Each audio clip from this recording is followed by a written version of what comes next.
Yoas berumur 7 tahun pada waktu ia menjadi raja, dan 40 tahun lamanya ia memerintah di Yerusalem.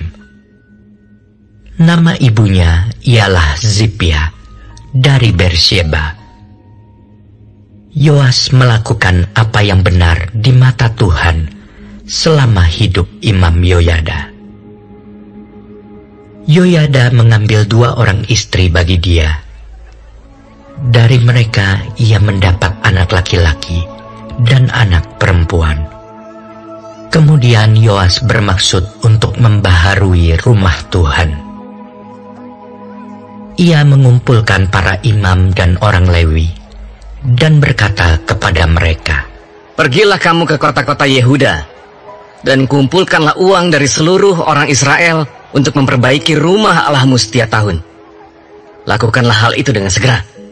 Tetapi orang Lewi itu tidak melakukannya dengan segera.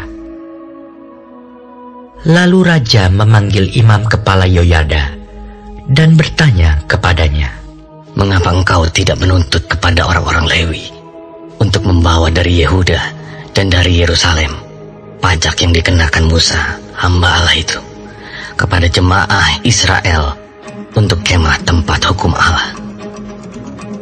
Sebab anak-anak Atalia, perempuan fasik itu, telah membongkar rumah Allah, bahkan memakai barang-barang kudus rumah Tuhan untuk para Baal."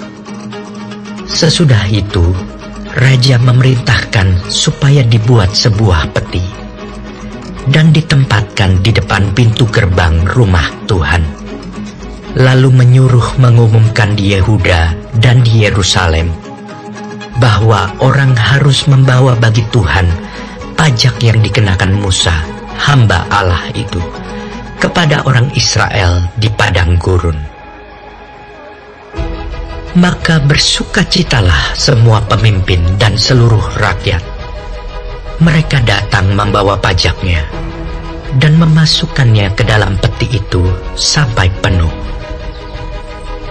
Setiap kali peti itu dibawa masuk untuk diperiksa oleh orang-orang Lewi atas nama raja, dan apabila mereka melihat bahwa sudah banyak uang di dalamnya, maka datanglah panitera raja dan kuasa usaha imam kepala mengeluarkan isi peti itu. Kemudian mereka mengangkat peti itu, lalu menaruhnya pula di tempatnya.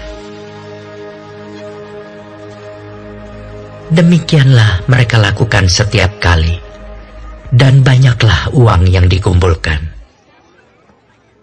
Raja dan Yoyada menyerahkan uang itu kepada mereka yang memanduri pekerjaan pada rumah Tuhan. Mereka ini mengupah tukang-tukang pahat dan tukang-tukang kayu untuk membaharui rumah Tuhan. Juga tukang-tukang besi dan tembaga untuk memperbaiki rumah Tuhan. Setelah itu, mulailah tukang-tukang itu bekerja. Pekerjaan perbaikan maju di bawah tangan mereka. Mereka membangun kembali rumah Allah menurut keadaannya semula dan mengokohkannya. Setelah mereka selesai, mereka membawa uang yang kelebihan kepada raja dan Yoyada. Uang itu dipakai untuk membuat perkakas-perkakas rumah Tuhan, yakni perkakas-perkakas untuk penyelenggaraan kebaktian, perkakas-perkakas untuk korban bakaran, juga cawan-cawan, dan perkakas-perkakas emas dan perak. Sepanjang umur Yoyada, korban bakaran tetap dipersembahkan dalam rumah Tuhan. Yoyada menjadi tua dan lanjut umur, lalu matilah ia. 130 tahun umurnya ketika ia mati. Ia dikuburkan di kota Daud di samping raja-raja, karena perbuatan-perbuatannya yang baik di Israel terhadap Allah dan rumahnya. Sesudah Yoyada mati, pemimpin-pemimpin Yehuda datang menyembah kepada raja. Sejak itu, raja mendengarkan mereka. Mereka meninggalkan rumah Tuhan, Allah nenek moyang mereka, lalu beribadah kepada tiang-tiang berhala dan patung-patung berhala. Oleh karena kesalahan itu, Yehuda dan Yerusalem tertimpa murka. Namun Tuhan mengutus nabi-nabi kepada mereka, supaya mereka berbalik kepadanya. Nabi-nabi itu sungguh-sungguh memperingatkan mereka, tetapi mereka tidak mau mendengarkannya. Lalu Roh Allah menguasai Zakaria, anak Imam Yoyada. Ia tampil di depan rakyat dan berkata kepada mereka, "Beginilah firman Allah. Mengapa kamu melanggar perintah-perintah Tuhan, sehingga kamu tidak beruntung? Oleh karena kamu meninggalkan Tuhan, Ia pun meninggalkan kamu." Tetapi mereka mengadakan persepakatan terhadap dia, dan atas perintah raja, mereka melontari dia dengan batu di pelataran rumah Tuhan. Raja Yoas tidak mengingat kesetiaan yang ditunjukkan Yoyada, ayah Zakaria itu, terhadap dirinya.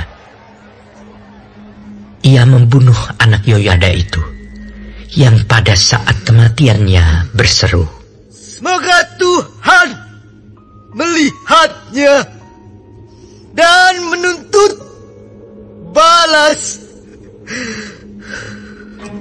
Pada pergantian tahun, tentara Aram maju menyerang Yoas dan masuk ke Yehuda dan Yerusalem. Dari bangsa itu, semua pemimpin habis dibunuh mereka, dan segala jarahan dikirim mereka kepada raja negeri Damsyik. Walaupun tentara Aram itu datang dengan sedikit orang, namun Tuhan menyerahkan tentara yang sangat besar kepada mereka, karena orang Yehuda telah meninggalkan Tuhan, Allah nenek moyang mereka. Demikianlah orang Aram melakukan penghukuman kepada Yoas. Ketika mereka pergi daripadanya, mereka meninggalkannya dengan luka-luka berat. Pegawai-pegawainya mengadakan persepakatan terhadap dia karena darah anak Imam Yoyada itu, lalu membunuhnya di atas tempat tidurnya. Ia mati dan dikuburkan di kota Daud, tetapi tidak di pekuburan raja-raja. Mereka yang mengadakan persepakatan terhadap dia ialah Zabat, anak Simeat perempuan Amon, dan Yozabat, anak Simrit perempuan Moab. Tentang anak-anaknya dan ucapan-ucapan ilahi yang banyak terhadap dia, serta tentang perbaikan rumah Allah, semua itu tertulis dalam tafsiran kitab Raja-Raja. Maka Amazia anaknya menjadi raja menggantikan dia.